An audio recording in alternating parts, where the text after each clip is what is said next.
ஸ்திரீயானவள் தன் கைகளினால வீட்டை கட்டி வாயினால அதை இடிச்சு போட்டுறாளாம். நெகட்டிவாக எல்லா காரியங்களையும் பேசிட்டு கடைசியில் கர்த்தர்ட்ட வந்து ஜெபம் பண்ணுறதுனால ஒரு பிரயோஜனமும் இல்லை.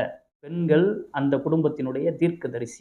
எவனாகிலும் இந்த மலையை பார்த்து பெயர்ந்து சமுத்திரத்திலே தள்ளுண்டு போ என்று சொல்லி தன் இருதயத்திலே சந்தேகப்படாமல் விசுவாசித்தால் அவன் சொன்னபடியே ஆகும்.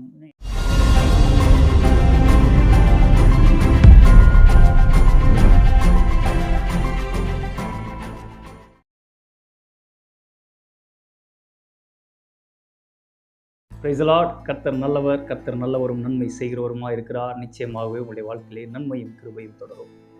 நாம் இந்த உலகத்தில் நடக்கிற அநேக காரியங்களை கவனிக்கிறோம். உலகத்தில் பேசப்படுகிற எல்லா வார்த்தைகளையும் நம்ம ரொம்ப கவனிக்கிறோம். டிவியில், நியூஸில் பாருங்கள், மற்றவர்கள் பேசுகிறது, இப்படி அநேக காரியங்களை நம்ம கவனிக்கிறோம்.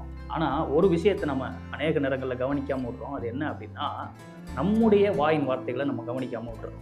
நாம் என்ன பேசுகிறோங்கிறதுல நம்முடைய கவனம் இல்லாமல் போயிடுது.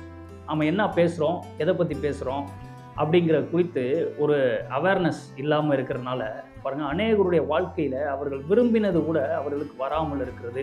வேதத்தில் ஒரு வசனம் எப்படியாக சொல்லுகிறது. நீதிமொழிகள் 18:21 மரணமும் ஜீவனும் நாவின் அதிகாரத்தில் இருக்கும், அதில் பிரியப்படுகிறவர்கள் அதன் கனியை புசிப்பார்கள். உங்களுடைய வாழ்க்கையையும் உங்களுடைய குடும்பத்தையும் கட்டுகிறது உங்களுடைய வார்த்தை தான்.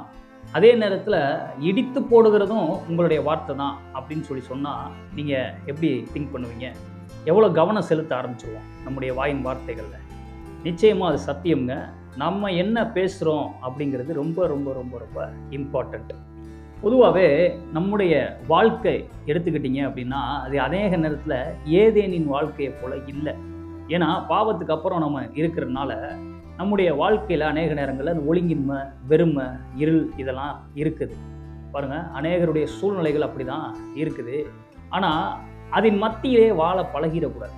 நீங்கள் நினச்சிங்கன்னா, நீங்கள் விரும்புனீங்கன்னா, நீங்கள் சரியானதை பேசுனீங்கன்னா உங்களுடைய வாழ்க்கையை அற்புத விதமான வாழ்க்கையாக மாற்ற முடியும். உங்களுடைய குடும்பத்தை ஒரு ஆசீர்வாதமான, தேவனுக்கு பிரியமான, இந்த உலகத்திலே ஒளியாக உப்பாக இருக்கிற குடும்பமாக நீங்கள் மாற்ற முடியும். உங்களிடத்திலே அந்த வல்லமை இருக்கிறது. பாருங்கள், என்கிட்ட என்னங்க வல்லமை இருக்குது? எல்லா வல்லமையும் கர்த்தர்ட்ட தானே இருக்குது அப்படின்னு நம்ம ஒரு வேளை யோசிக்கலாம். தேவன் அதுக்காக தான் அந்த ஆதியாகமம் 1வது அதிகாரத்தை நமக்கு எழுதி கொடுத்துருக்குறார். அதை படிக்கும்போது அதன் அடிப்படையிலே அவர் என்ன செய்தாரோ அதன்படி தான் நாம் செஞ்சு நம்முடைய வாழ்க்கை என்ன பண்ணணும், மாற்றணும். தேவன் என்ன பண்ணுறாரு? ஒழுங்கின்மையும் வெறுமையும் இருளும் இருக்கிறப்ப தேவன் வெளிச்சம் உண்டாக்கிறது என்று சொன்னார். வெளிச்சம் உண்டாயிற்று என்று வாசிக்கிறோம். அவர் என்ன தேவையோ அதை என்ன பண்ணுறாரு? பேசி பேசி பேசி உண்டாக்குகிறத நாம் பார்க்குறோம். முடிவாக என்ன பண்ணுறாரு? ஒரு அற்புதமான ஒரு ஏதேன் தோட்டத்தை உண்டாக்குகிறத பார்க்குறோம்.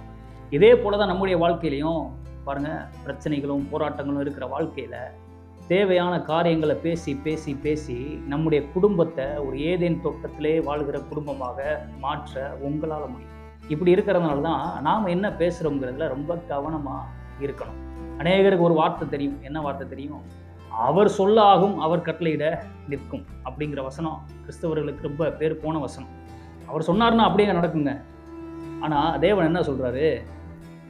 பேதுரு மார்க்கு 11வது அதிகாரத்தில் நீங்கள் வாசித்து பார்த்தீங்கன்னா, இயேசு போய்கிட்டு இருக்கிறாரு. போய்கிட்டு இருக்கும்போது ஒரு அத்தி மரத்தில் பழம் இல்லை. உடனே அதை சபிக்கிறாரு. சபிச்சுட்டு போயிட்டாங்க. மறுநாள் காலையில் வர்றாங்க. வரும்போது அந்த மரம் பட்டு போயிருக்கிறத பேதுரு பார்க்குறாரு. பார்த்தவுடனே இயேசுகிட்ட சொல்கிறாரு, ரபி, நீங்கள் சபிச்ச அந்த அத்தி மரம் பட்டு போயிடுச்சு அப்படின்னு சொல்கிறாரு. அதற்கு உடனே இயேசு சொல்லலை, நான் சொல்லாகும், நான் கட்டளையிட நிற்கும் சொல்லலை. இந்த 23வது வசனம் 11வது அதிகாரத்தில் நீங்கள் வாசித்து பார்த்தீங்கன்னா, எவனாகிலும் இந்த மலையை பார்த்து பெயர்ந்து சமுத்திரத்திலே தள்ளுண்டு போ என்று சொல்லி தன் இருதயத்திலே சந்தேகப்படாமல் விசுவாசித்தால் அவன் சொன்னபடியே ஆகும்னு இயேசு சொல்லுகிறார். நீங்கள் சொன்னபடியே உங்களுக்கு ஆகும். பாருங்கள், உங்கள் குடும்பத்தில் என்ன வேணுமோ அது நீங்கள் சொன்னபடியே உங்களுக்கு ஆகும். தேவன் உங்கள் குடும்பத்தை குறித்து என்ன வைத்திருக்கிறாரோ அதை எடுத்து சொல்லும்போது அது அப்படியே ஆகும் என்று தேவன் சொல்லுகிறார். பாருங்கள், நெகட்டிவாக எல்லா காரியங்களையும் பேசிட்டு கடைசியில் கர்த்தர்ட்ட வந்து ஜெபம் பண்ணுறதுனால ஒரு பிரயோஜனமும் இல்லை. பாருங்கள், அநேக நேரத்தில் அநேகருடைய ஜெபம் கேட்கப்பட மாட்டேங்குது. காரணம் என்ன? இங்கே எங்கள் கணவர் இப்படி இருக்கிறாருங்க, அவர் மனம் திரும்பணும், ஜெபம் பண்ணுங்கன்னு சில அம்மாமார்கள் என்ன பண்ணுறாங்க, சபைகளில் ஜெபம் பண்ணுறாங்க.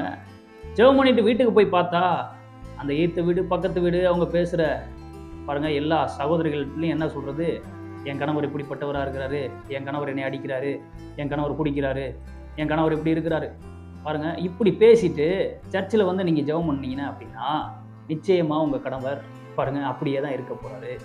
அதே போல் தான் மனைவியும் பாருங்கள். மனைவியை பற்றி போய் வேலை பார்க்குற இடத்துல என்ன பண்ணுறது, சகோதரர்களோட சக நண்பர்களோட என்ன பண்ணுறது, டிஸ்கஸ் பண்ணுறது பாருங்கள். என் ஒய்ஃப் இப்படி இருக்கிறாங்க, உடனே அவர் என்ன சொல்லுவார், உன் ஒய்ஃப் இப்படி தான் இருக்கிறாங்களா, என் ஒய்ஃபும் இப்படி தான் இருக்கிறாங்க, ஒருவேளை போன ஜென்மத்தில் அக்கா தங்கச்சிகளாக இருந்திருப்பாங்க போல, அதே மாதிரி இருக்காங்க, ரெண்டு பேரும் ஒரே மாதிரி, இப்படி தான் பேசிக்கிட்டு இருப்பாங்க. இப்படி பேசிட்டு வந்து என்ன சொல்கிறது, பாஸ்டர் என் மனைவி எனக்கு கீழ்ப்படியவே மாட்டாங்க அப்படின்னு சொல்கிறது. நீங்கள் சொன்னபடி கரெக்டாக இருக்கிறாங்க, உங்களுக்கு கீழ்ப்படிகிறாங்க, நீங்கள் என்ன சொல்கிறீங்க, என் மனைவி எனக்கு கீழ்ப்படியவே மாட்டான்னு சொல்கிறீங்க, அப்படியே இருக்கிறான். உண்மையிலே அந்த வார்த்தைக்கு ஏற்ப உங்கள் மனைவி என்ன பண்ணுறாங்க, இருக்கிறாங்க.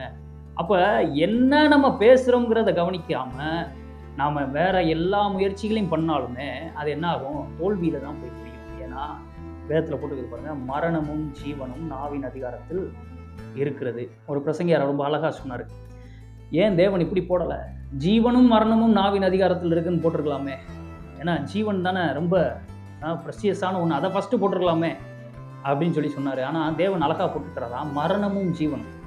அப்போ மோஸ்ட் ஆஃப் த டைம் நம்ம பேசுகிற வார்த்தைகள் என்ன மாதிரி பேசுகிறோமா, நெகட்டிவாக தான் பேசுகிறோம், மரணத்துக்குரிய வார்த்தைகளை தான் பேசுகிறோமா. அதனால் நம்ம பேசுகிற வார்த்தைகளை குறித்து ரொம்ப கவனமாக இருக்கணும்னு சொல்லி அவர் சொல்கிறார். குறிப்பாக பெண்கள், ஸ்திரீகள், வேதத்தில் போட்டிருக்குது, ஸ்திரீயானவள் தன் கைகளினால் வீட்டை கட்டி வாயினால் அதை இடித்து போட்டுறாளாம். பார்த்துருக்கீங்களா?